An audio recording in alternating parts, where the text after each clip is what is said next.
शुक्रवार के दिन एक तांबे के लोटे में जल भरें, एक आंकड़े का फूल लें। दोनों को लेकर शिव मंदिर में जाएं और शिवलिंग पर सबसे पहले तांबे के लोटे का जल अर्पित करें। जल अर्पित करते समय श्री शिवाय नमस्तुभ्यम मंत्र का जाप करें। इसके बाद आंकड़े के फूल को जलाधारी में अशोक सुंदरी वाले स्थान पर अर्पित कर देना है। श्री शिवाय नमस्तुभ्यम दोस्तों, आज मैं आपको श्री पंडित प्रदीप मिश्रा जी के शिव महापुराण उपाय के बारे में बताऊंगा। अगर आपने मेरा चैनल अभी तक सब्सक्राइब नहीं किया तो प्लीज जाके सब्सक्राइब कीजिए और बेल आइकन दबाइए, ज्यादा से ज्यादा इसको लाइक कीजिए। दोस्तों, श्री पंडित प्रदीप मिश्रा जी कहते हैं कि शुक्रवार को समी के पत्ते को पहले शिवलिंग के पास अर्पित करें और फिर उसी पत्ते को उठाकर शिवलिंग के ऊपर श्री शिवाय नमस्तुभ्यम मंत्र बोलते हुए अर्पित कर दें।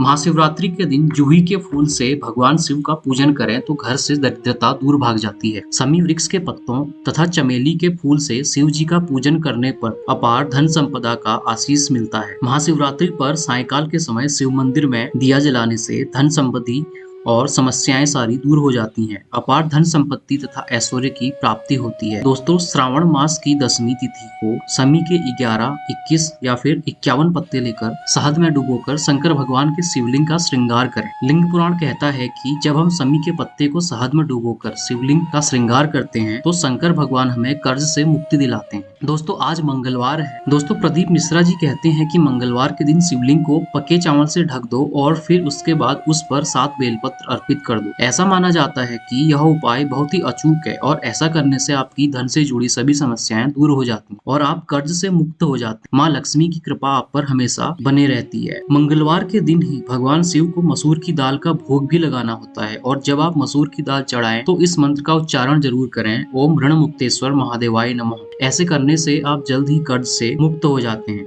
दोस्तों, प्रदीप मिश्रा जी ने अपने शिव पुराण में एक बात कही थी कि एक लोटा जल सभी समस्या का हल, यानी कि एक लोटा जल भगवान शिव को चढ़ाने से मनुष्य की सारी समस्याओं का निराकरण हो जाता है। शिव जी को जल अर्पित करते वक्त बेलपत्र पर शहद लगाकर चढ़ाना, आंकड़े का फूल चढ़ाना और चंदन अर्पित करना बहुत ही शुभ माना जाता है। प्रदीप मिश्रा जी कहते हैं कि जो बेलपत्र भगवान शिव पर चढ़ाया जाता है उसे फेंकना नहीं चाहिए, अपितु उसे खा लेना चाहिए। ऐसा करने से मनुष्य रोग मुक्त हो जाते हैं। दोस्तों, पंडित प्रदीप मिश्रा जी यह भी बताते हैं कि प्रति सोमवार के दिन भगवान शिव की आराधना करने से ग्रह कलह से पूरी तरह छुटकारा मिलता है। शिव पुराण के उपाय के अनुसार सोमवार के दिन भगवान शिव को बेलपत्र अर्पित करने से भोलेनाथ प्रसन्न हो जाते हैं और उनका आशीर्वाद भी उस व्यक्ति पर हमेशा बना रहता है। सोमवार के दिन शिवलिंग पर कच्चा दूध चढ़ाने से भगवान शिव अपने भक्तों की सभी प्रकार की समस्याएं हल कर देते हैं।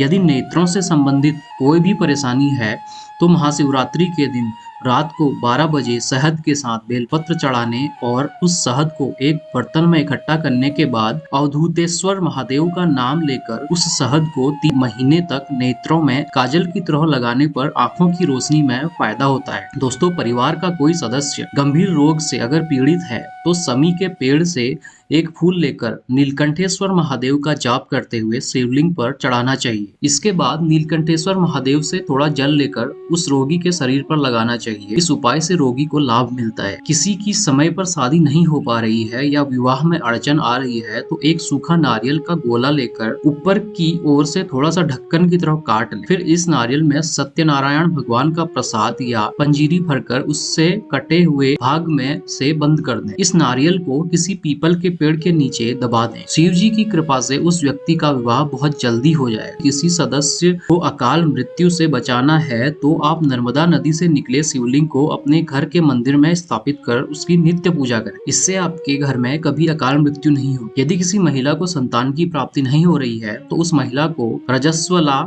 यानी मासिक धर्म के 7वें दिन सफेद आंकड़े की जड़ को लेकर शिवलिंग पर 7 बार घुमाकर शिव जी का आह्वान करते हुए संतान प्राप्ति के लिए प्रार्थना करें। फिर इस आंकड़े की जल को किसी लाल कपड़े में बांधकर महिला की कमर पर बांध दें। इस उपाय से शिव जी चाहेंगे तो जल्द ही गोद भर जाएगी। दोस्तों, अगर आपको यह उपाय अच्छे लगे तो प्लीज मेरे चैनल को सब्सक्राइब कीजिए, बेल आइकन दबाइए। श्री शिवाय नमस्तुभ्यम। हर हर महादेव।